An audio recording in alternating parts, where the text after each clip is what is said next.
The Dave Hooker Show. A presentation of Off the Hook Sports. Objective insight, expertise, top guests. Available on YouTube, Apple, Spotify, and the Off the Hook Sports app. Download now for free. Also available on offthehooksports.com. I compute and obey. Now to Dave Hooker. Ready. Let's get going, as we will be joined by John Adams here very shortly of the Knoxville News Sentinel. And there's a lot going on. New uniforms that are kind of new, but nowadays it seems as if people are just okay with the uniforms, and it used to be such a big deal. That doesn't seem to be the case anymore. We'll take a strong look at South Carolina, and we'll have some SEC September awards. And should Spencer Rattler just quit? We'll get to that and go on to the NFL, because his offensive line is absolutely horrible. The best coach through their first 100 games. I've got some names that might surprise you. And I'm wondering out loud if perhaps Josh Heupel was the target last year of maybe some other coaches who didn't want him to do so well against South Carolina. So we've got a lot on the program. Caleb Calhoun, how are you, sir? I hope you're doing fantastic. Oh, I'm doing absolutely tremendous today, Dave. Just so amazing. Like, I can't even describe it. It's great to hear. By the way, somebody already saying that they absolutely love the blackout uniforms. So they announced that yesterday. What's more important, do you think, to the university with the blackout uniforms? Is it recruiting, or is it making a little bit more cash by selling some different jerseys? Well, now it's, about 2 years ago, I would have said recruiting. Now it's making a little more cash, because with NIL, you actually have, this is the first time that Moneyball is coming into play for university decisions, Dave. And I've kind of thought about that recently, where you can't put it this way. You're not just going to have $100 million buyouts or whatever Jimbo Fisher gets as a head coach anymore. I think those days are over, honestly. Oh, that's interesting. I would like to hear John Adams' take on that. So let's go ahead and bring him in. John Adams of the Knoxville News Sentinel. Tennessee was known. John, we've got you slightly to your right. If we can bring you over just a little bit. John, you, there you go. John, Tennessee used to be buyout university, and Caleb's saying they're not going to see significant buyouts anymore. What's your initial take? And I hope you're having a fantastic day today. That really sounded sincere, Dave. Thank you. Yeah, I just don't know if you can change your core mentality like that. Tennessee likes to give money to people who have done a bad job, and I don't know if it can just go away. I mean, what Caleb is saying makes sense, and you can modify your behavior, but I just don't know if you can change your core like that. They want to give money to people. All right. Well, here we go. We're off and rolling. And with John, we always get into some good topics. And John and I workshopped a couple of things yesterday. And I like the first one a lot. It is today's tough question. It's brought to you by Andy Mason Real Estate. Today's tough question. Take a side. Take a stand. The Dave Hooker Show. A presentation of offthehooksports.com. All right. Today's tough question sounds kind of funny, but if you think it through, it's not the worst idea. South Carolina fans don't want to hear that. But Spencer Rattler, I believe, is an NFL talent behind a middle school offensive line. So should Spencer Rattler just hang it up? Should he just say, I'm forgoing not only the bowl game, but the rest of the regular season so that he doesn't get hurt before his NFL future begins? Somewhat in jest, but John, what do you think? Well, I mean, like you said, we've seen that with players opting out of a bowl game. South Carolina's not going to bowl games, so he doesn't have to worry about opting out of that. But I think it would be a really good move on his part, and I think any prospective agent would advise him accordingly. Just start working out with a personal trainer, maybe get a passing coach in there, and get ready for the NFL, where maybe somebody can block for him, because that's not happening now. I'm surprised he's lasted this long after watching North Carolina sack him 9 times. And when has North Carolina been known for a ferocious pass rush? So he survived that game, survived the Georgia game, but you just can't keep doing that. He's very talented, great accuracy, unbelievable accuracy, completing 30 of 39 passes against UNC while being sacked 9 times. Good gosh, it seems like his arm would be worn out from trying to brace his fall. So you're not even joking. If you were his agent, you would say, this would be the way to go. Get out of there. I mean, do what South Carolina's other best players did. Leave. Marshawn Lloyd went to Southern Cal, where he's the lead running back now. Jaheim Bell went to Florida State, where he can be on a winning team, maybe a national championship. It's pretty clear what Spencer Rattler should do. All right, let me get Caleb's take. But first on the message board, we're not far off from that kind of atmosphere in college, Dave. Kids will collect their NIL money now that they're professionals while sitting out the season. As John and I talked about this last night, Caleb, it was somewhat, I think it started jokingly, and then he lays out the argument right there, and I think it makes kind of a lot of sense. I understand the sentiment, and there are players I would say this for a lot. I actually would have said it more. I'm surprised it didn't happen more pre-NIL. I think NIL, at least you can give players incentives to play more. I'm surprised it didn't happen more back in the day when they weren't getting played. I'll say this, though, with respect to Spencer Rattler specifically. Unless he signs with CAA, which clearly has Mel Kiper on its payroll, because that's the only way that Mel Kiper could have been talking up Will Levis as a top 5 draft pick last year, because anybody with eyes knew he wasn't a top 30 draft pick, and only my Titans were stupid enough to think he was a first 2-round draft pick. Sorry, different side rant right there. Because I love hearing about the Titans. I will say that unless he signs with that with that agency, so Mel Kiper can get paid to promote him, to force him into a first-round draft pick, I think he's got to play. And the reason I think he's got to play, John, you know it, I know it, Dave knows it, because we've all seen it from Spencer Rattler at the SEC, pretty significantly at the SEC level now. But I think the national media and national perception of Spencer Rattler is not what ours is. We know how good he is. We know what he's working with. But I think Spencer Rattler's done more for his draft stock just playing the last month than he ever had before, because we see how good he is with no help surrounding him.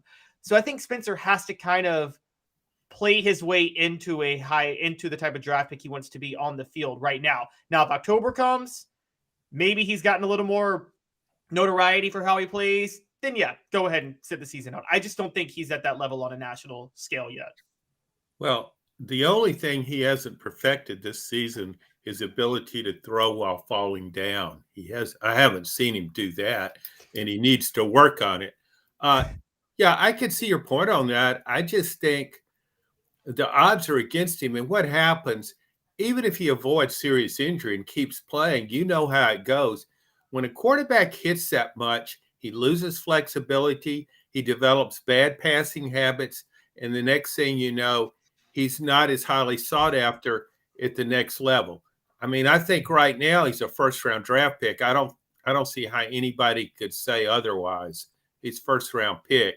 So take your money, or your money to come, and run. Yeah, away from that offensive line, like he's already been doing. Colton says, would an NFL team see that as a red flag? He bails on a team that can't block. And as the retort, Tom says NFL team sees that as very smart. A kid knowing they're possibly going to get seriously hurt because of their team stinking, choosing to sit out and still get paid is a huge indicator of wisdom. It's pretty good. I like that. Yeah. I don't know if it's wisdom or not, but we used to say, and Christian McCaffrey was the first to bail on a bowl game, I think. And nowadays that doesn't hurt you at all. Really, quitting on your team is not a factor. No. Yeah, I think that's a good point about it. A sign of wisdom. He's wise beyond his years. But do you really think if you had to predict, you had money on it, would you bet that Spencer Rattler doesn't miss a game this season? If I had to bet money on, I bet he does miss a game as bad as the offensive line is. Yeah. But my question to you guys is, because I can tell you this right now, and I know from some people, based on people I've talked to, I'm very aware that many NFL scouts and GMs do not do the watching of film that they should be doing when they make draft decisions. I'm just going to put that out there. And so, John, I'm just suggesting that, isn't it possible scouts and GMs have not watched as much Spencer Rattler as we have because we're so tied into the SEC? Probably should be fired then. Probably should be fired then. What is what else can they do but watch video? What Brock Purdy, where was Brock Purdy drafted? What he round? was Mr. Irrelevant, wasn't he? Yeah, that's what I thought. He was the last round guy. So I guess the NFL scouts weren't watching a lot of his video either, and he could end up winning a Super Bowl one day. That's a fair point. All right, so you have you have what we believe is a first round pick in Rattler. Okay, now I'm not trying to rip on Joe Milton here, but how would he do for the Vols? John, let me start with you and then get Caleb your thought. If you could trade quarterbacks like the NFL, like you've got free agency in college football, how would he do for Tennessee? Keeping in mind that right now Caleb Williams is the leader on most of the odds for winning the Heisman. Michael Penix Jr. is second, Quinn Ewers, Bo Nix, Jordan Travis. Where would Spencer Rattler, if he were Tennessee's quarterback from the get in January instead of Joe Milton, where would he be on this list, or would he be on it? Oh, I think he'd be in the top 5. Go back to the Oklahoma days where he got beat out by a Heisman Trophy quarterback. Maybe Oklahoma had the 2 best quarterbacks in the country. We just didn't realize it at the time.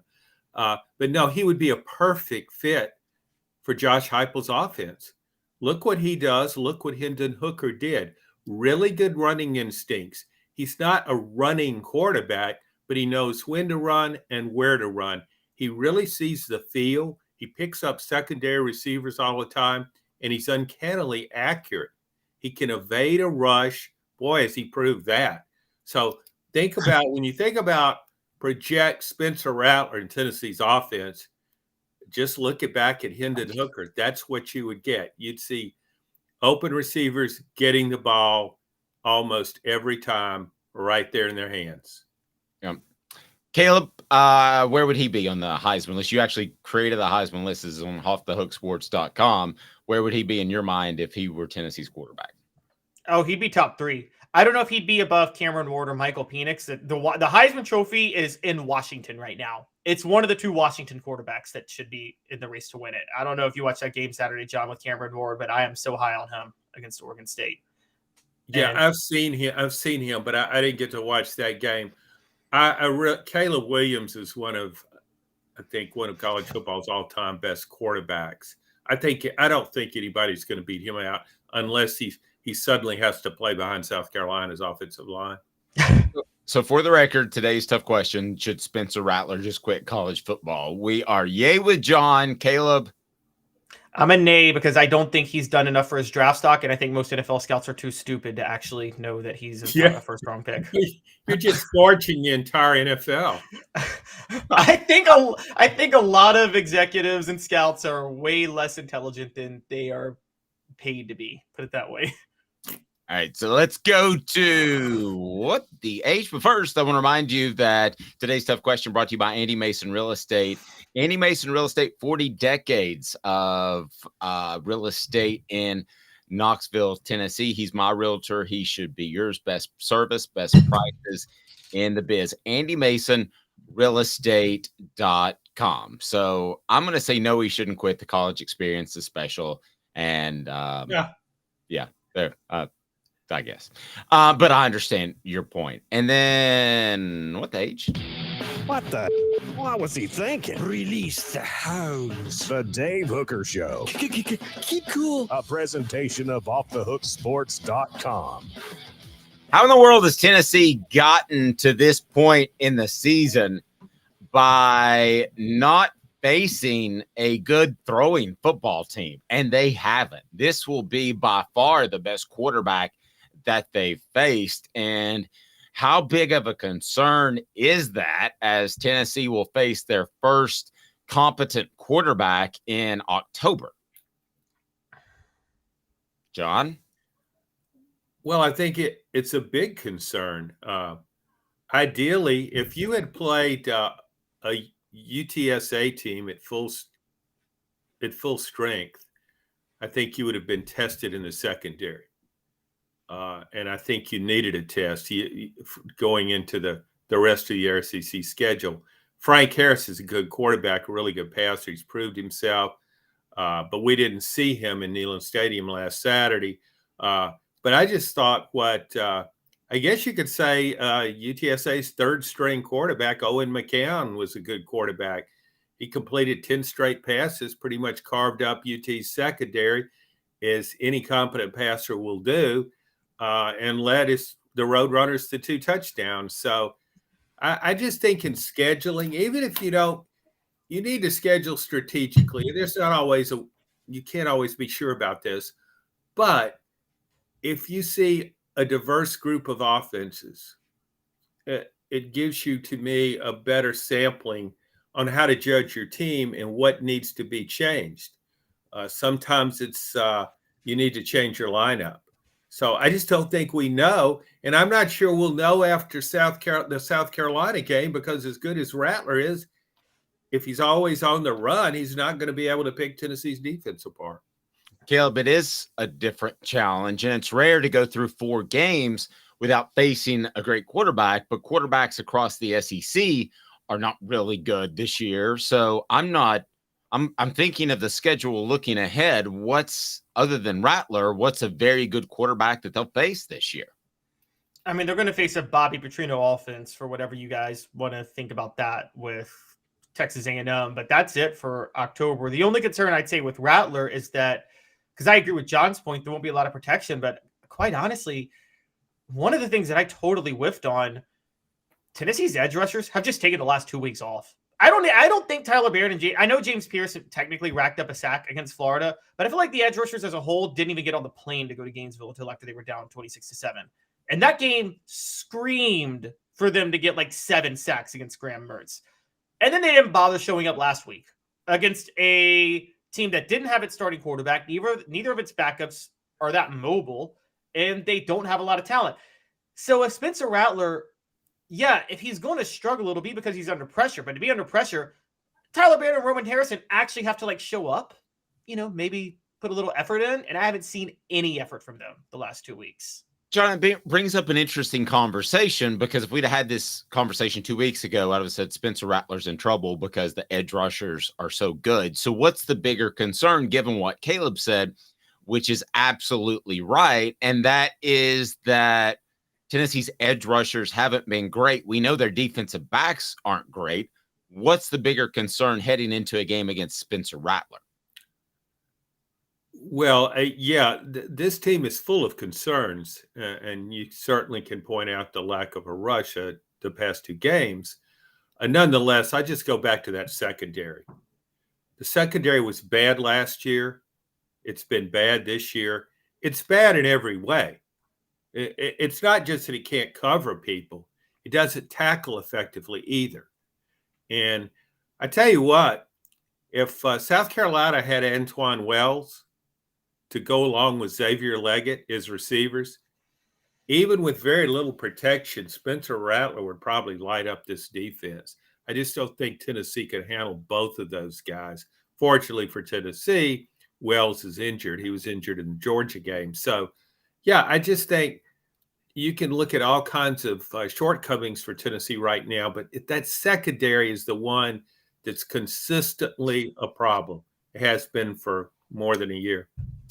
Caleb, your thoughts on that? Portions of the program brought to you by Zen Sports, the new sports book in Tennessee, revolutionizing the way you earn sports betting rewards. That means no more deposit bonuses that turn into deposit nightmares. On Zen Sports, what you see is what you get. With their cash rewards program, you get a lot of cash. For a welcome bonus, earn an unlimited 5% cash back on your betting volume for your first 15 days when you sign up with promo code HOOK. That's right. Hooked, Hooked, unlimited 5% cash back. Keep betting and keep earning with up to 3% cash back on your betting volume every month after that. Refer friends to earn a percentage of their betting volume as cash rewards too. Zen Sports bringing the cash back to Tennessee. So if you bet big on sports, you want to be betting on Zen Sports. Zen Sports betting just got better. Gambling problem? Call 1-800-889-9789. Must be 21 and over and in Tennessee to bet. Caleb, I still believe firmly that the secondary is the bigger concern going against a very good quarterback. As pointed out on the message board, Tyler Barron was active. And I think the James Pierces of the world and those guys will show up. I think that especially last week, UTSA did some things to negate the pass rush. And then against Florida, I thought they did a really good job of negating the pass rush with their approach. So I would think the pass rush would be the lesser of the two concerns heading into this game. Well, y'all are right. Like, the secondary is the bigger problem, but we know let's just put this out there. We know the secondary is going to be bad. We know that's a weakness. When you have a weakness, you got to expect parts of your strengths to step up. I mean, when Peyton Manning was playing with the Colts back in their heyday, he knew the Colts couldn't score that much. I mean, couldn't stop that many. He knew the Colts couldn't stop the run that well, so he made sure to get a lead. So, yes, the secondary is the bigger problem. I'm indicting the edge rushers more, though, because they're actually capable of being good, unlike the secondary. And so I think you guys have a point with UTSA to a degree, but again, UTSA had two immobile quarterbacks back there and was a group of 5 team. It's hard for me to give Florida. There looked like a complete lack of focus and effort when Graham Mertz bounced to the outside. He should not have run for 2 first downs, which he did. That shouldn't happen. Graham Mertz for Wisconsin doing that. So that's nothing but a lack of effort by the edge rushers in that game. And knowing that, I'm gonna disagree on that a little bit. I don't think it was a lack of effort. I saw a lot of guys unsure against Florida. I think they got out coached schematically, and you guys were unsure on whether or not to run Graham Mertz down.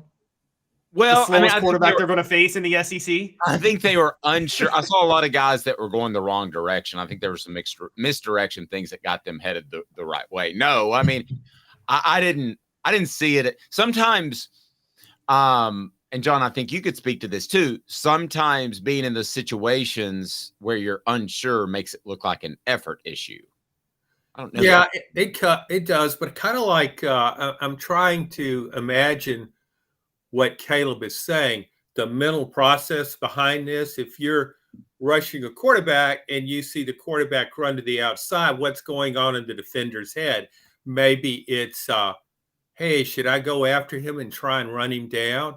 Or maybe somebody else will do it, and maybe I should try and save myself for later in the game. Or the NFL.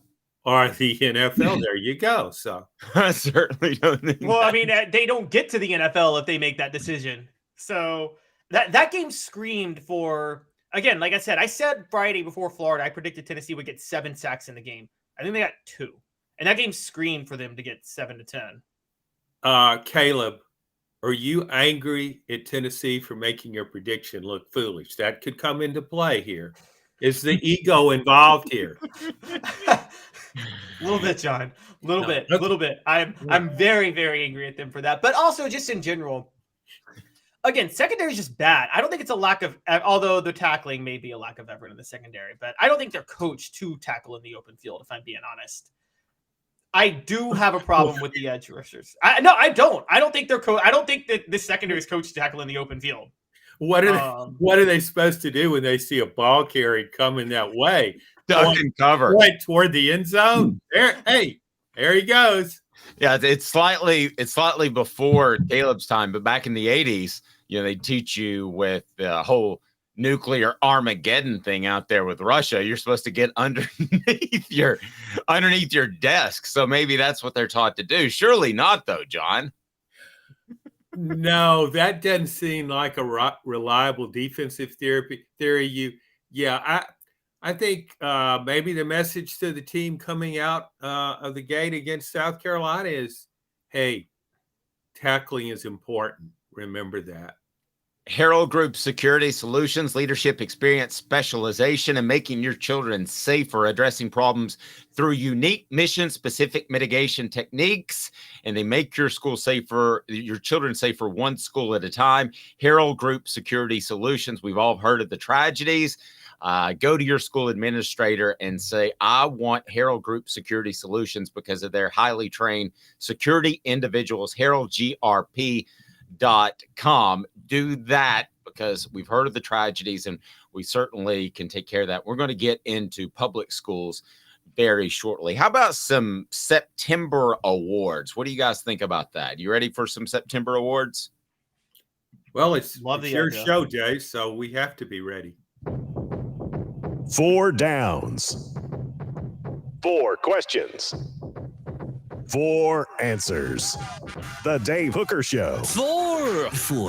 Downs. A presentation of offthehooksports.com.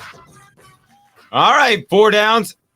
Pardon me, brought to you by Campbell, Cunningham, Taylor, and Hahn. Enjoy life when you see better. Look at me, no contacts, no glasses, local vision service for LASIK, cataract surgery, and regular eye examination, ccteyes.com. That's ccteyes.com. We'll go ahead and get to it. And Cooper Mays, that is on our YouTube channel. The Vol Report, brought to you by Campbell, Cunningham, Taylor, and Hahn, sets us up for 4 downs, and it is now. What should people do, Coop? Cooper Mays here. Hit like and subscribe. Okie dokie. First down. Coop here. First down. What is the biggest September surprise in college football and the SEC? Caleb, I'll begin with you, sir. Ooh, the biggest September. I mean, college football, it's Colorado and Shedeur Sanders. I know they played horrible last week, but like we started talking about Shedeur Sanders as a Heisman candidate. So I don't really think there's a close second in terms of the biggest September surprise. As far as the SEC, I mean, that's tough because can we do negative surprises? Oh, yeah, absolutely. I love a good negative surprise. KJ Jefferson being totally irrelevant for Arkansas. I thought he'd be better than he's been. All right, John, what about you? Colorado and Dion, or Coach Prime, or whatever you want to call him, definitely got to keep in mind this is the entertainment business, and who's more entertaining? He's a villain in some camps, he's a hero in others. So, yeah, that's been the biggest surprise, and his son is part of that. He's an outstanding quarterback and a legitimate Heisman contender. So that's the biggest surprise. In the SEC, I have to go with Missouri's fan base. I've covered games at Missouri and not an SEC fan base. It's different from Vanderbilt, and there are more people at the stadium. I know Vanderbilt fans, they don't even bother to go. But Missouri fans show up. They just don't seem like an SEC fan base. Bottom line, they're not hostile enough. But when I saw them against Kansas State, and then they charged on the field, I just didn't even think that was possible for Missouri football fans. So I think now Missouri has a legitimate home field advantage, and I didn't think that previously. Also, I have Missouri picked to finish 6th in the SEC East. It's unbeaten right now, and after watching Kansas State, I believe this could be an 8-win team. I will go with Dion on a national perspective, and I will say my September surprise is that Nick Saban didn't have a better plan for his quarterbacks and was still unsure and had to bounce all over the place. Usually he has conviction, maybe wrong, maybe right, but I'm surprised that's not Saban-like at all, is it, John? No, it was just kind of like, well, we'll see how this plays out. Maybe one of these guys will get better overnight. No, that's not happening. Looking John, for don't a you think gamer. Don't you think Nick Saban overruled Tommy Rees, basically? I feel like Tommy Rees made the quarterback decision to bench Milroe, and then I feel like Saban's like, to my new offensive coordinator, you're stupid, and I made a bad hire, and I'm overruling you, and I'm going to put Jalen Milroe in. Yeah, I could see Saban calling one of his coordinators stupid, definitely. But I think Nick Saban abhors turnovers. And what Jalen Milroe did in that Texas game, that's unacceptable from Saban's standpoint. Remember, he used to win with game managers at quarterback. He won championships that way. No, that goes right to his core. So now I can see he may not be thrilled with Tommy Rees. I don't see why anybody would be, but I still think he would have made that decision after the Texas game. All right. What down is next, Coop? Cooper Mays here. Second down. All right. Second down is this: the September star in college football and the SEC. Guys, I'm going to go Dion again for that. And I hate to do that, but it's repetitive. But who's the September star for the SEC? John? Not sure I have one. Yeah. The SEC's just down as a whole. Well, I mean, just look around. I thought Harold Perkins might have been one of the best defensive players in the country last year at LSU. Now they're tinkering around with him. Well, maybe we should play him over here or over there. We want him back in coverage. We want him spying on a quarterback. I don't know what they're doing with him. I thought he would be a superstar this year. Let me think about that some more. Can we have a fifth down where I come back and say, oh, I'll pick this guy? I've got a national star though. Okay, give me a national star. And I'm going to go ahead and tell you my SEC star is Bobby Petrino, because he brought some semblance to Texas A&M in terms of offensively. They did lose to Miami, but I mean, that's a pretty good football team. So 3-1, I thought I would have to go Bobby Petrino. I think A&M should be happy, except for the fact that they want Jimbo Fisher fired and they'd like for them to tank. And they want him tortured first for all the money he's stolen there. Actually, if I were going to, it's the star of the SEC is Brock Bowers of Georgia. He's just hidden because he's a tight end. But I love watching that guy play. He's just so much fun to watch. So I would say Brock Bowers. And he's also kind of old news, like Peyton Manning was. We've heard so much about it. Yeah, that's a good point. It's like, oh, he broke 3 tackles. Oh, he hurdled the guy. Oh, now he's running the ball on a jet sweep. We've seen that before. Caleb, September stars, sir. Going quarterbacks, but I'm going to go like I talked earlier because I'm still so in love with Cameron Ward of Washington State. He's my star on a national scale. I just think he's done an amazing job. People watch him; he's really good.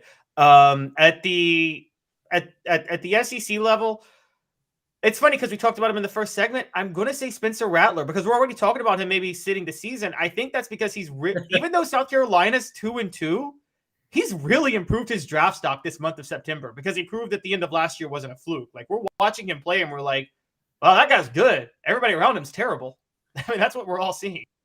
There you go. Which down is it now, Coop? Tennessee center Cooper Mays here. Third down. Maybe we overlapped here. September SEC Player of the Month probably is Brock Bowers. It's hard to top him. Guys, who would you throw out there as a possible competition? Well, I think Caleb just said it. Spencer Rattler. He's completing over 70% of his passes behind a wretched offensive line. So that speaks all you need to hear. So, yeah. It's pretty good. Isn't it weird that we're not even talking about like maybe a Will Anderson out there or a great pass rusher or a great something? I mean, we're talking about a tight end and a guy that has certainly made plays but was horrible this time last year. That is odd to me. Yeah, I would say it is kind of wild. And that's the thing. It's like in a year where the SEC quarterbacks is down, you think you would find somebody. I'm going to go a little bit out on a limb, and I might say Malik Neighbors right now as the start through 4 games. Jaden Daniels still has the best stats of any quarterback in the SEC right now. And I think that has a lot more to do with Malik Neighbors than it does Jaden Daniels. So I'll go Malik Neighbors. There you go. All right, final down, Coop. All SEC center Cooper Mays here. Fourth down. SEC September Team of the Month is? This is default. It's default.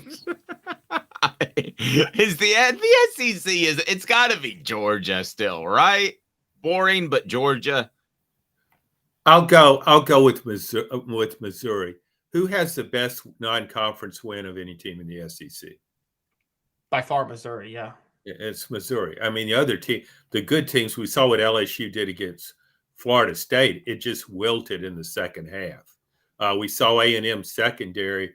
It looked like Tennessee secondary against Miami. So yeah, I think it's Missouri. It's unbeaten, and Kentucky's unbeaten too. But we know They've what had the Kentucky. worst schedule of all time. I mean, how shameless. I mean, they just I can Georgia's imagine. not much better. What? No, you're Georgia's right. not much better. I can remember. I can imagine someone saying in Kentucky football office, "Say, do you think maybe we should schedule a little better?" And Mark Stoops saying, "No, we're good. Yeah, We're fine. well, no, yeah, Do you want to play Louisville? No, I'm good. no, that's not necessary. Why should we? Why should we make them legitimate? No. Yeah. What about North Carolina? They're close. No, good. Fine, just fine. Let's skip over that and let's just move forward and play Western Kentucky. It's an honorary member of the MAC now. Kentucky is. Well, Maction, 90 seconds. And By the way, it is Missouri. John's right. The surprise team, the team of the SEC is Missouri. And if you were doing a college football playoff ranking, they'd be number 1 in the SEC right now. Whoa, man! Whoa! Undefeated with a good win. Georgia has beaten a bunch of plumbers, and Kentucky has beaten a bunch of electricians. So There's nothing wrong with a good trade endeavor, Caleb. No, I'm a big fan of good plumbers. I've got one, and it's amazing to have a good plumber. Yeah, 90 seconds, and then the best coaches in their first 100 games. And I've got some surprises for you. 90 seconds with John Adams. He's Caleb Calhoun. I'm Dave Hooker, Off the Hook Sports.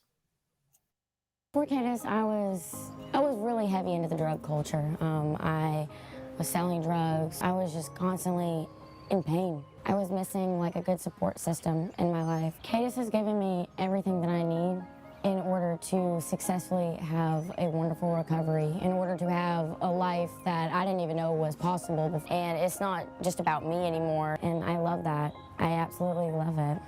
You can take your life back. Call Cadis today. With all that sun, sand, and salt water, the beach is a very relaxing place. Unless you wear contacts. Ow! Open your eyes to the best the beach has to offer with LASIK vision correction from Campbell Cunningham Laser Center. Sports Treasures in North Knoxville is one of the South's largest sports cards and memorabilia dealers, featuring over 10 million sports cards from vintage to modern. Sports Treasures carries a full line of hobby boxes, singles, autographed memorabilia, Tennessee Vol collectibles, fan cave decorations, and so much more. See a museum full of collectibles at Sports Treasures, 4819 North Broadway in Fountain City, and Sports Treasures on Facebook. Sports Treasures, where the real sports fan goes to shop. Objective coverage. Hey, that's new. If we get caught, we're going to jail. The Dave Hooker Show, a presentation of Off the Hook Sports. YouTube, Apple, Spotify, and the free Off the Hook Sports app. I'm going to need to see some identification. Back to Dave Hooker. All right, best college football coach through first 100 wins. Guys, and this comes to a topic because of what Kirby Smart did. So his start to his head coaching career, he has the highest winning percentage through 100 games in conference history. He was asked about that accomplishment and said, I guess it's a marker of some sort of first 100. He played it down. I don't know the significance outside of that. But I think it is significant, and I think it's significant for one reason, and that is he rebuilt a program, and not completely rebuilt, but he took a program to the next level. They were getting 10 wins a season under Mark Richt, but John, how significant do you think this accomplishment is compared to, let's say, other guys that made the list with big wins? And a lot of wins in their first 100 compared to Nick Saban, who completely rebuilt an Alabama program. Philip Fulmer is also in the top 5 of those lists, but he took over a program that was in pretty good shape. So what do you make of Kirby Smart being number 1 in his first 100 games? How significant is that? Well, that's very accurate. He is number 1. He took Alabama's dynasty head on and beat it. He almost has 3 national championships. He's one miraculous pass from Tua away from 3 national championships. So, yeah, winning back-to-back. And now he's in the running for 3 consecutive national championships, which is unlike anything we've ever seen in the modern era of college football. So, yeah, Kirby Smart, he's Mark Richt did a good job there, but I don't know that he averaged 10 wins a season. I didn't think he averaged that many. He did a nice job, and Georgia's always had pretty good players. But to me, Kirby Smart has turned it into another Alabama, and he surpassed Alabama when Alabama was going full speed ahead. That's impressive. He passes Nick Saban, but Saban, I thought, took over a program. So Kirby Smart has 85 wins. Nick Saban had 84. I thought, Caleb, that Alabama's program is further down. I mean, they had Jimmy John not making sandwiches, but slinging cocaine in the athletic complex parking lot. He had to get rid of him, and he had to rebuild that roster. I think they were, 7-5 their first year. I actually think that what Nick Saban did was more impressive. John says because you take on Saban, Smart's more impressive. You? So is this the 84 for Nick Saban? Is that his first 100 games at Alabama, or just his first 100 games in the SEC period? At Alabama. Okay. Well, remember this. Saban also had to forfeit 5 games at Alabama his first year because of a stupid textbook scandal that was just the most insane, like the dumbest scandal in the history of scandals. I'm assuming that those aren't counted because the NCAA is stupid. They are counted against Nick Saban's record. So I think Nick Saban might actually be number 1 in this regard. We'll have to check that. But either way, the debate it's split 50-50. So the question of who's more impressive, I'm going Nick Saban, because I got to be honest with you, like Kirby Smart, when he took over at Georgia was in the same situation Tennessee was when Fulmer took over Tennessee in 92. Or 93. It was a very good program that hadn't gotten over the hump, but the infrastructure was in place to do well. They just needed a coach to take it to a next level. And also they needed let's just say this up front. They needed to stop caring so much about discipline and integrity. Georgia. That was their problem for 15, 16 years. Now they're just flying up and down the roads at like 150 miles an hour. Tripping over potholes and human beings in the process. Drag racing back and forth to Atlanta and winning championships, baby.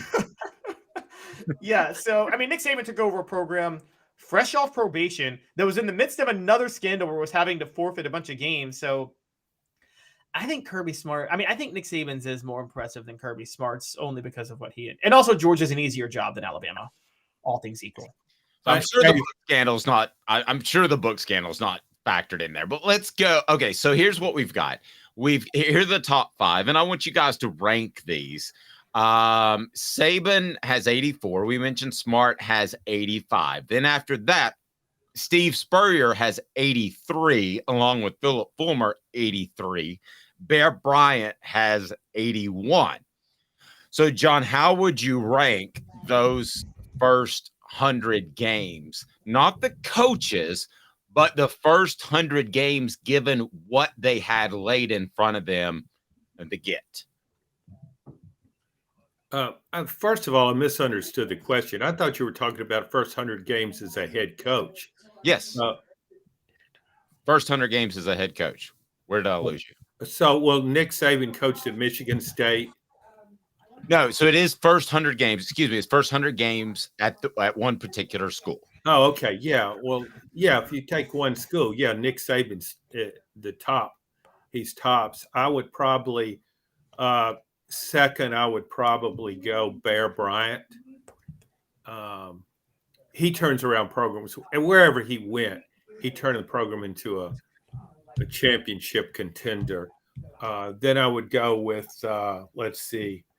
probably Steve Spurrier, because Florida had never even won an SEC championship in football until he got there, and he dominated the 90s. Then go with Kirby Smart, and who's the other guy? The other guy, and let me see. The other guy, Fulmer. I know. Out of that group, I would say that Steve Spurrier gets a knock, and we're getting some background noise from somebody. Steve Spurrier gets a slight knock because he has so much in-state talent. And then, so if I had to rank it, John, I'm going to lean on your expertise because you got a couple of years on me and Paul Bear Bryant. But I think that I would probably go Saban first because Alabama was so down. And then I would go next. I would go with Kirby Smart, then Steve Spurrier. And, I think the fact wait, in-state talent is held against Spurrier, but not Smart? Well, I just think that, okay, let me put Spurrier over Smart. Where would you rank him, Caleb? Let me go with you. I would still have Spurrier third, but I would have had the two Alabama coaches first and second, Bryant and Saban. And I have Bryant a little higher because John could probably speak to this, but Alabama was in worse shape when Bryant took over than they were when Nick Saban took over. They had won 4 games in 3 years, I think, or something. They had 4 wins in 3 years when Bryant took over. It was a bad football team at that moment. And Bryant won a national championship by, I think, his 4th year. So I got Bryant 1, Saban 2, Spurrier 3. I get your point with in-state talent with Spurrier, Dave, but my pushback is when Spurrier took over, Miami was at its apex as a college football program at that moment. They were defending national champs the year he took over, and they were about to win another one in 2 years. Florida State was basically at its apex under Bobby Bowden. So yes, there was a lot of in-state talent, but Florida State and Miami was getting all that talent. Florida wasn't getting much of it at all. And Florida was on probation that year too. Remember, Spurrier's first team, 1990, Tennessee fans don't want to hear this. They should be SEC champs. They went 6-1. Tennessee went 5-1-1. They got the SEC title because Florida was on probation that year. And Spurrier went 9-2 his first year there when they were on probation.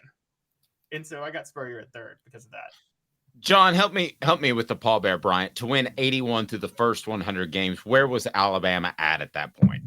Yeah, it's pretty much like what Caleb said. There was no dynasty in the works at Alabama till Bear Bryant. And Bear Bryant, that was his track record. It wasn't just at Alabama. He flipped Kentucky football. He flipped Texas A&M football. He's kind of forgotten about now. A lot of time has passed. He coached his last game in 82. But the thing about Bear Bryant was he adjusted to the game. He adjusted to all the changes, stayed current. That's why he was so good for so long. So, I covered some of his championship teams. And, it's hard to put anybody ahead of him as a college football coach except Nick Saban because of the championships. It's hard to argue with championships. But those two guys, I think it's significant. Alabama's had two football dynasties. Most schools are fortunate to have one. Why did it have the dynasties? Because it had the coaches, Saban and Bear Bryant. This I've heard before. Smoky Mountain Red says, I get a vibe that Caleb is a young Mr. Adams. It's actually Fred White has said that as well. So there we go. I don't know if that's a compliment or not for you, Caleb. I think it's a compliment. Adams is very knowledgeable. John is a very knowledgeable guy. I think not my favorite president. Not my favorite president because he did try to ban free speech, but still, Yeah. I think maybe the cynicism is where Smoky Mountain Red's getting that from, just slightly. I think you guys are both selling Philip Fulmer short because he was able to do so in a time that Steve Spurrier was ruling the roost. And I think Philip Fulmer is certainly through the first 100 games deserves to be on this list. And I think it's pretty impressive what he did. He did take over a program in good shape, though. Yeah, Johnny Majors came really – I don't think people realize – if you go back and look at the scores, how close Johnny Majors came to winning a national championship at Tennessee. I really think if Chuck Webb hadn't gotten injured in I guess it was the second game against Pacific in maybe 1990, that team could have won it would have won the national championship. But, he took over a program in good shape, and he improved it. So he gets credit for that. But look what was going on in the SEC at that time. Not just at Florida. Yeah, Steve Spurrier had a dynasty going at that time. But what was Alabama doing? had Gene Stallings in 92, but they tailed off, and then they started hiring a bunch of guys named Mike, and we know how that worked out. Then you look around, you look at LSU, my gosh, Curly Hallman. Seriously, Curly Hallman. That's it. Georgia. Can't say this with a straight face. Ray Goff. What was Georgia thinking? I don't know. Drunken Ray Goff, as we refer to him here, because Jeff Coleman said that he showed up to Mercedes Hamilton. Was it? Oh, it was Mercedes Hamilton. He said what? Did he show up? Ray Goff showed up at his house to recruit him drunk. I have a friend who does a wonderful Ray Goff impersonation. I need to tell him about Mercedes Hamilton's quote. He will immediately go into Ray Goff mode. He's made a lot of money selling chicken, though. Ray Goff has sold chicken? Yeah. Oh, good to know. John, I'm one of those who goes on, and this is my red pill moment was covering Butch Jones when I realized the incompetence of most coaches. John has no idea what red pill moment. Red pill is the matrix where you learn that everything around you in an existential view is actually not real. Yes, and so my red pill moment with like when I used to trust coaches was Butch Jones, and that's when I changed on a dime. So was Ray Goff the Butch Jones of the 90s? Was he the one who just made basic in-game mistakes all the time? Because that's what I've read and heard. Yeah. Ray Goff was sort of a slower version of Butch Jones. Butch Jones talked faster. Didn't make any more sense, but he talked faster. Yep. What other show do you watch where existentialism and the Matrix comes up in one fell swoop? And by the way, Smoky Mountain Red saying John Adams' comparison to Caleb Calhoun is a compliment. I would agree. You both are fantastic. So, John, anything on your docket, and how do we follow your work? You can read me at knoxnews.com and in the Knoxville News Sentinel. Check out our SEC Unfiltered podcast with Blake Topmeyer and me. We were talking about Spencer Rattler on that podcast, too. Might have to start a Spencer Rattler fan club. But by the time I got it really well organized, he'd be hurt. You're doing the legwork for the column. And Smoky Mountain Red said, oh, so Lyle didn't actually exist. It was just an extremely bad dream. I like that. That's really random. I don't know if John, you probably weren't even paying attention, but Travis Kelce was in the news because Taylor Swift was at his game on Sunday. And all the Taylor Swift fans were learning about football on Twitter this week. And there was a joke that all these Taylor Swift fans had to learn the basics. But after 2 days of learning about football, would you trust an average Swiftie or an average football coach? A Swiftie is a Taylor Swift fan. Would you trust an average Swiftie or an average football coach to make the right in-game decisions at this point? Who's more likely to make the smarter decision? I would probably go with the Swifties. I would too. Swifties. The Swifties. Great job as always, John. We appreciate it, sir. We will talk to you soon. Thanks, guys. Thanks, John. He's John Adams. I'm Dave Hooker of the Knoxville. He's John Adams of the Knoxville News Sentinel. I'm Dave Hooker. He's Caleb Calhoun. Sports Treasures, carrying over 5 million sports treasures and so much more. Follow on Facebook for the best sports memorabilia updates. Go to sportstreasurestn.com. If you go to facebook.com, sportstreasurestn. Caleb, you have a conspiracy theory that if I were a little bit more by the book, I might quell it when we discussed this yesterday. I might just say that, Caleb, you're crazy. That would never happen. But Caleb has a pretty darn good point. And let's start in how it relates to the Tennessee-South Carolina game last year. Did other coaches perhaps help South Carolina prepare for Tennessee? Now, follow along if you guys are on board, because this is good stuff. Let's start with Dion, and we'll set it up. 30 seconds is all we need. But Deion Sanders and Keyshawn Johnson have a theory, because I'll go ahead and tell you that Keyshawn refers to it as a source.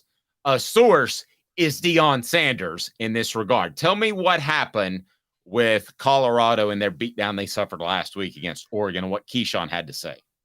So Keyshawn Johnson, who is now a regular co-host on Undisputed with Skip Bayless, Michael Irvin, and Richard Sherman, said about the Colorado game yesterday that he had a source tell him, and you think the source is Deion, and I would subscribe to that being the likelihood, the mostly likely, that a bunch of other coaches had exchanged Oppo research with Oregon with what they knew about Colorado more than usual.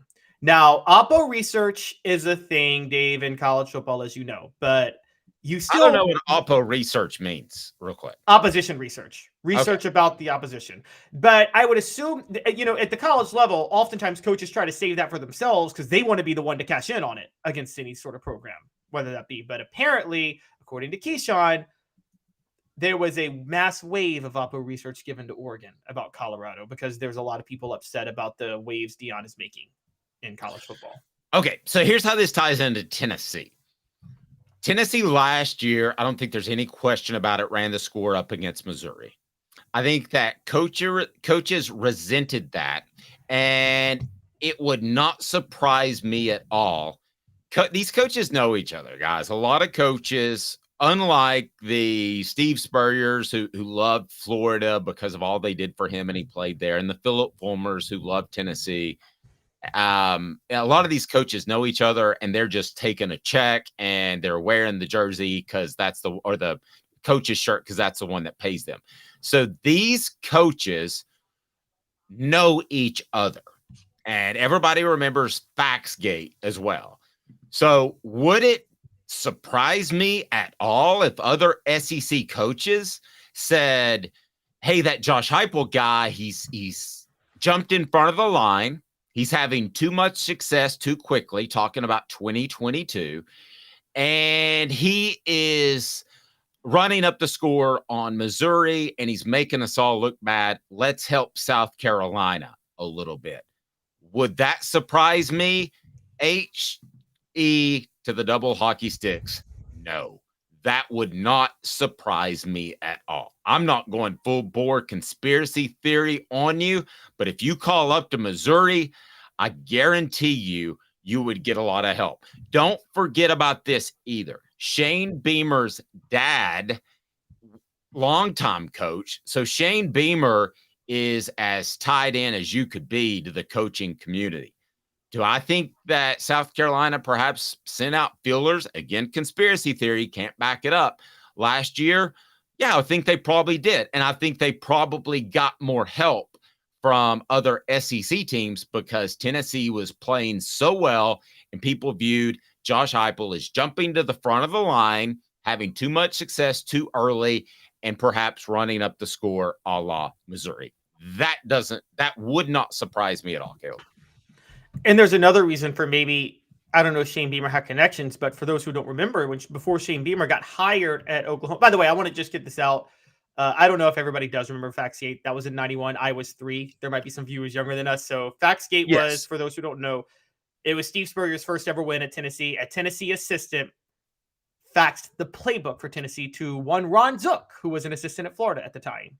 And Florida, it wasn't surprising that they beat Tennessee, but they beat them by a disturbingly large margin given the talent gap in 1991. So that's what people think.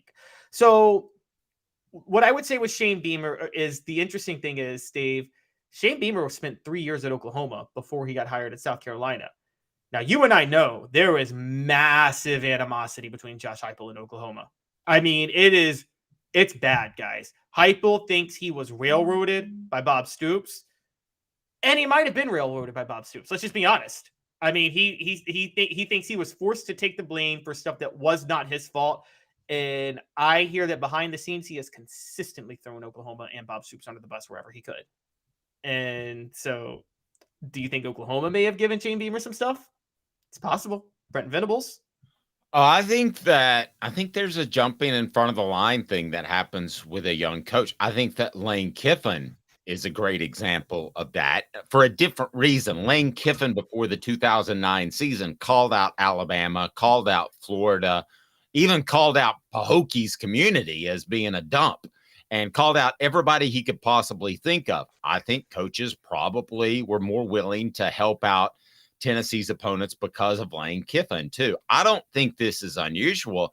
And on the conspiracy theory, if extraterrestrials have abducted humans and that's a 10, or 1, that guy runs a red light, that's your conspiracy theory.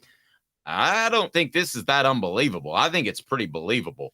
Worst scale and analogy ever. Just forget I said that, Caleb. In other words, I think it's quite believable. Do you think it's somewhat believable, very believable, or unbelievably believable? I think it's very believable, quite somewhat. I think it's very believable. I think one of the ones that stands out to me, Dave, and you say it's because people figured out his offense, but I want to know what you think. So Spurrier won the SEC title every year from 1993 to 1996. And it was during that period that he was just throwing jabs at everybody he faced, right? He was taking shots at every coach. Well, he won one SEC title his last 5 years at Florida. Now, you say it's because people figured out the offense, but don't you think it was partially all the SEC coaches were coming together, exchanging opera research on Florida on a year-to-year basis? And maybe that's what hurt Tennessee, was they didn't have the opera research on Florida like other teams would later in the year? Yeah, I don't know. And I can tell you that Philip Fulmer, because of the way things went down with Johnny Majors, and I don't have a problem with Philip Fulmer being aggressive and going after that job, but I can tell you that he wasn't popular and as popular as others in the coaching community. But I doubt Steve Spurrier was either, because Steve Spurrier was cocky. I don't think you like getting beat by Steve Spurrier and him talking about it to the media after. I don't think Florida State liked being called Free Shoes University. We know all the ones about Tennessee, which is you can't spell citrus without a UT. Peyton Manning, 3-time Citrus Bowl MVP. We know about all those, but there were more to other schools. There's no question about it. And I think for two different reasons, both coaches probably had a little bit of help behind the scenes. Oh, I'm sure with that. Well, Fulmer just wasn't unpopular in coaching circles. Fulmer with Johnny Majors was unpopular with the media, because I know this. I was young, but I know this now. Thinking from a media perspective, Dave, imagine being in it at that time. Johnny Majors was the best interview in the SEC. You could not get a better interview than Johnny Majors. And could you imagine? Yeah, and could you imagine being a media member going from Majors to Fulmer? And I'm not knocking Fulmer on this, just his style was to not give you anything entertaining. And Majors was going to get, like Spurrier, was going to give it to you exactly how he felt. And I think that really hurt Fulmer's popularity with the national media.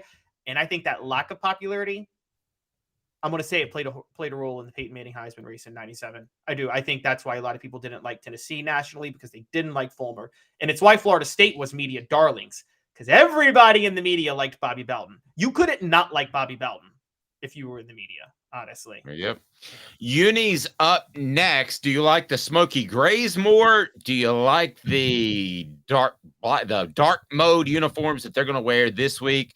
Or are you kind of old school and say, what's wrong with the orange and white? 2 minutes off the Hook Sports.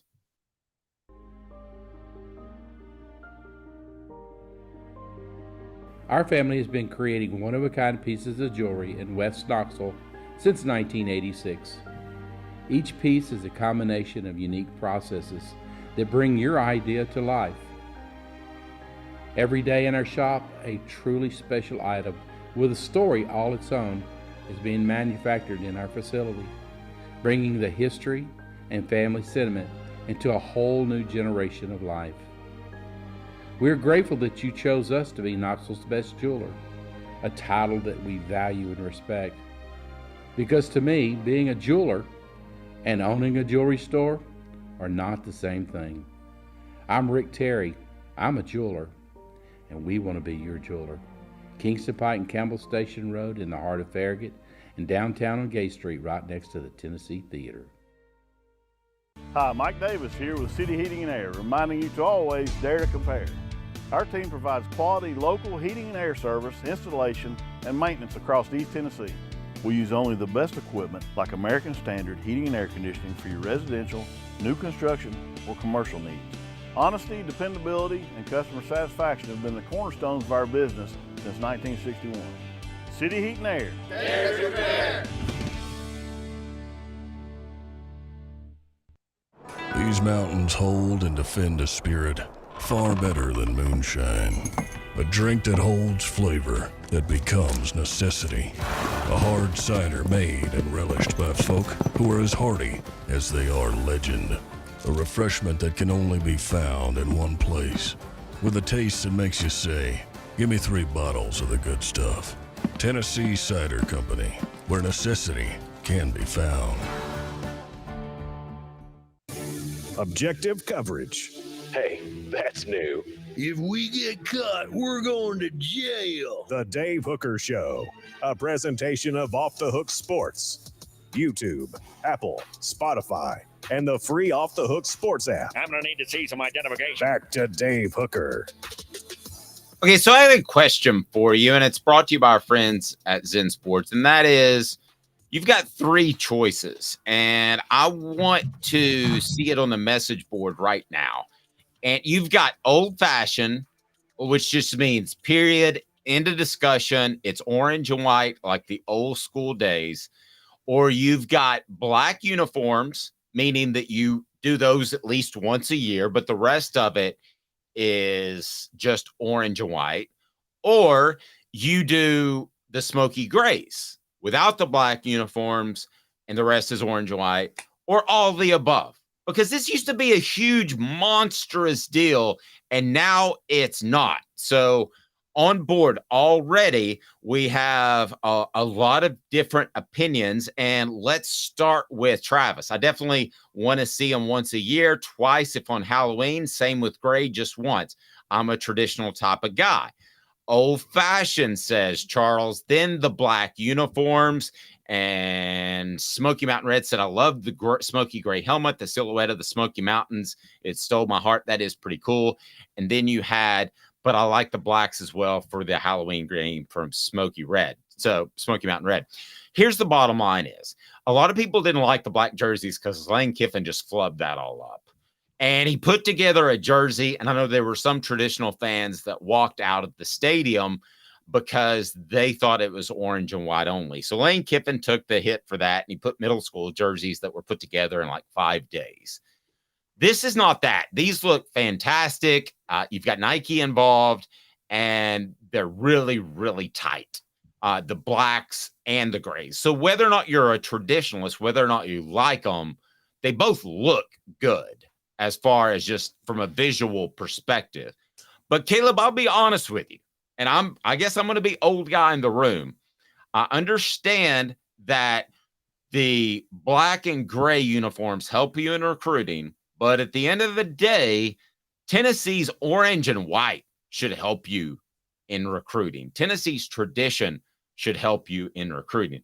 I don't think this whole thing is about recruiting as much as it is just about having different jerseys to sell. I think it's as simple as cash money at the end of the day. Oh, I'm with you. Look, buzz is not buzz. People, this whole buzz is buzz philosophy. I said this earlier in the year. Remember things that people overrate when hiring? What's the idea that people have this philosophy that buzz is buzz and it's good no matter what. I'm like, okay. So even all publicity is good publicity, even bad publicity. Yes, and it's a stupid philosophy. It's a dumb philosophy on its face. And but I'm going to disagree with you. I'm an all of the above type of guy. And I'm an all of the above type of guy because it's fun. But the problem is they're doing it the wrong times. They did the smoky gray for Austin P, and they're doing the black jerseys for this weekend for South Carolina. Here's when you should always do it. The smoky grays should be your first home game after fall officially hits, which is September 21st, 23rd, something like that. Because, the concept of the smoky grays is the Smoky Mountain backdrop and just the culture of fall in Knoxville, which, as you know, Dave, fall in Knoxville, it's the prettiest fall in America. It's like the Smoky Mountains, it's the one place where gray overcast kind of looks good. You know what I mean? Mm-hmm. And so fall is beautiful. So I think the first Saturday in fall, your first home game in the fall, you do smoky grays. You do the all blacks for your last home game before Halloween, because black and orange is Halloween, and it fits perfectly. Yeah, it's not going to help you in recruiting. It'll help you sell some extra jerseys, though, and in an age of NIL, you need more money. I mean, you just do. You need more money in an age of NIL because guess what? Money that used to go to facilities and coaches. I know the schools don't pay it, but I don't care. It's now going to players. Hey, Travis has a good idea. I want to see an icy white, solid white, head to toe with numbers and logos outlined in orange only. The numbers and logos in solid white. I love that, and like almost a metallic white on the helmet. I'd be good with that. But at the end of the day, what's that? You can do that on the road. Yeah, but I mean, like a metallic sort of helmet that, I don't know, it's kind of like more crystal looking than white. I think that would look pretty tight.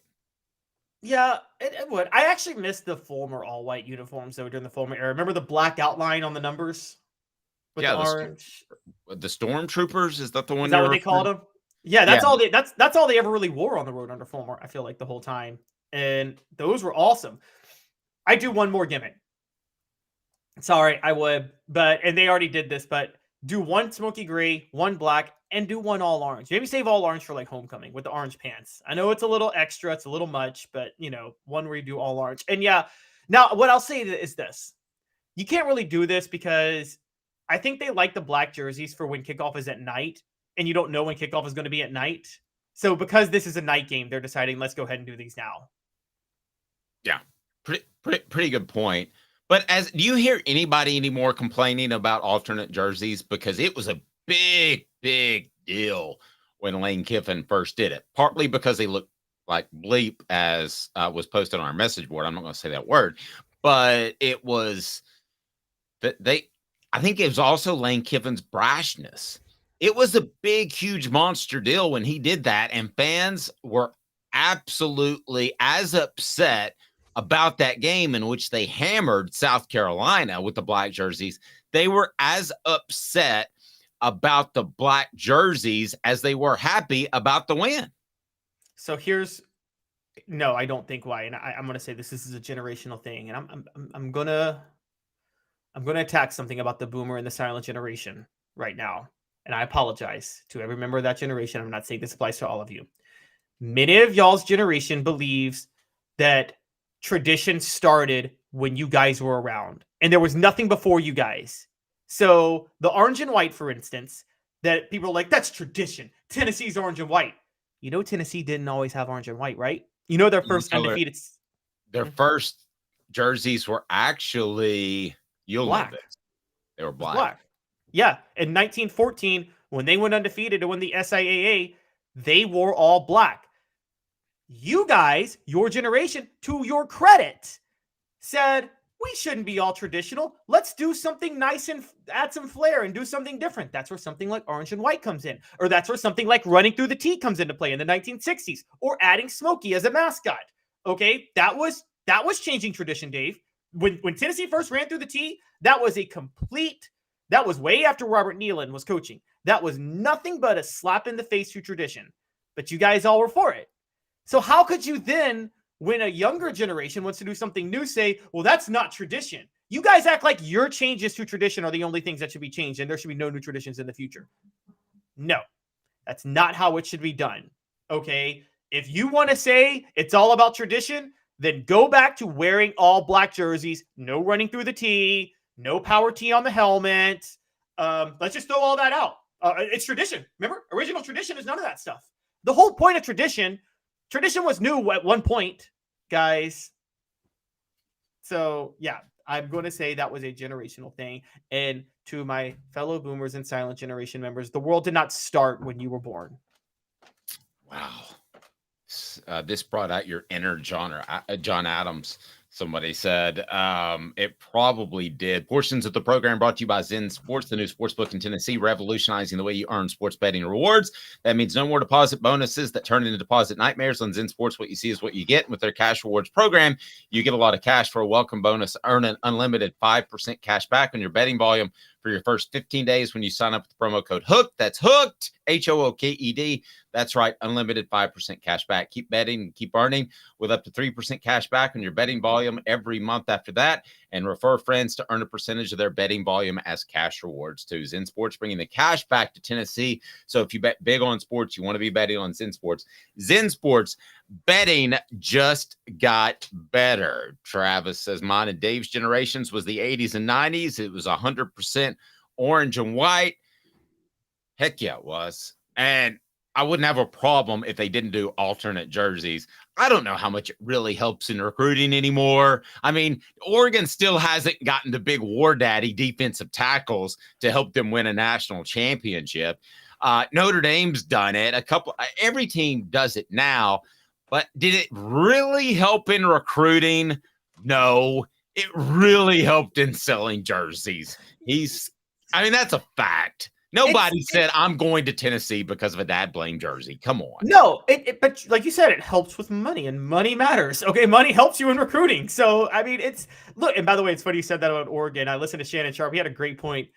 I don't mind what Dan Lanning said about Deion Sanders over the weekend. They're fighting for clicks, we're fighting for wins. But that's really funny coming from Oregon when they've been all about clicks for 40 years with their jersey combinations, haven't they? Yeah, absolutely. He's Caleb Calhoun. I'm Dave Hooker. This has been a presentation of Off the Hook Sports. And we'll talk to you 10 a.m. Eastern time each and every Monday through